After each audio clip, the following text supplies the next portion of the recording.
We're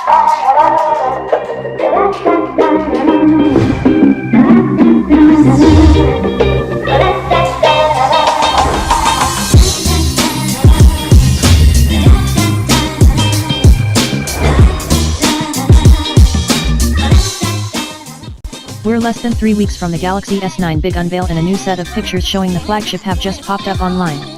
The first press renders of the Galaxy S9 and its bigger brother, the S9 Plus, revealed the black version of the smartphones.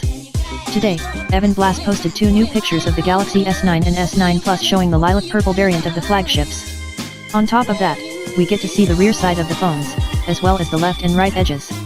The pictures confirm Samsung has decided to include a single lens rear camera on the Galaxy S9, whereas the Galaxy S9 Plus will come with a dual camera setup. The positioning of the fingerprint sensor is visible too and comes in line with previous reports. Here are the Samsung Galaxy S9 and S9 Plus in lilac purple. Obviously, black and lilac purple won't be the only color options Samsung will be able to choose from when ordering the Galaxy S9/S9 Plus. I bet many of you are waiting for the coral blue version, so you'll be pleased to know Samsung will oblige. Both flagships are expected to be available in midnight black, lilac purple, titanium gray, and coral blue.